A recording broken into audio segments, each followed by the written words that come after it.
Science के जो students 12th class में इंटर किए हैं वो फिजिक्स में इलेक्ट्रोस्टैट्स चैप्टर पढ़ रहे होंगे। उसमें कूलम्स लॉ में एक टर्म यूज आता है परमिटिविटी ऑफ द मीडियम। तो परमिटिविटी ऑफ द मीडियम है क्या? क्या तुम्हें परमिटिविटी की जनरल इंफॉर्मेशन और जनरल अंडरस्टैंडिंग है? अगर नहीं है तो मैं उसे डिस्कस कर रहा हूं। पूरा वीडियो देखो, तुम्हें क्लियर समझ में आ जाएगा।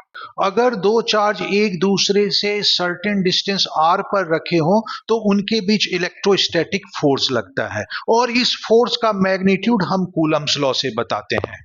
और इस फोर्स का जो मैग्नीट्यूड है वो चार्ज के प्रोडक्ट के डायरेक्टली प्रोपोर्शनल होता है और उनके बीच के डिस्टेंस के स्क्वायर के इनवर्सली प्रोपोर्शनल होता है।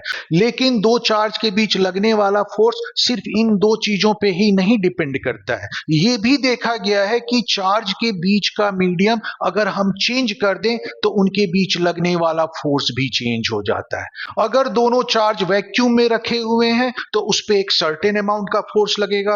अगर उन्हीं दोनों चार्ज को उतने ही डिस्टेंस पे किसी दूसरे मीडियम जैसे वाटर में रखें तो फोर्स चेंज हो जाएगा। अगर उस दोनों चार्ज को उतने ही डिस्टेंस पे किसी तीसरे मीडियम जैसे ऑयल में रखें तो फोर्स चेंज होता जाएगा।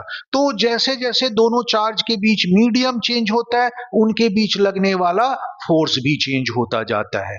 वैक्यूम में चार्जेस के बीच फोर्स मैक्सिमम होता है और किसी दूसरे मीडियम में फोर्स उससे कम होता है। तो दो चार्ज के बीच लगने वाले फोर्स पे जो मीडियम का इफेक्ट होता है उसी को मैथमेटिकली बताने के लिए हम term permittivity of medium use करते हैं। अगर दो चार्ज वैक्यूम में रखे हुए हैं तो उनके बीच फोर्स का फॉर्मूला होगा 1/4 pi epsilon not into Q1 Q2 by R square, जहां एप्सिलॉन नॉट जो है वैक्यूम की परमिटिविटी होती है।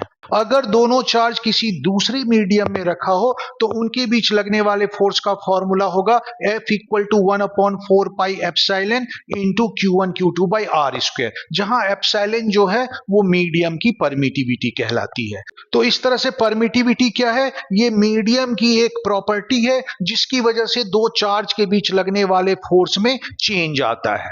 और किसी मीडियम की परमिटिविटी को और बेहतर ढंग से डिफाइन करने के लिए वैक्यूम की परमिटिविटी को बेस लेकर डिफाइन किया जाता है और तब परमिटिविटी ऑफ मीडियम को हम रिलेटिव परमिटिविटी कहते हैं। और रिलेटिव परमिटिविटी होता है permittivity of the medium to the permittivity of free space. तो ये परमिटिविटी का कॉन्सेप्ट है।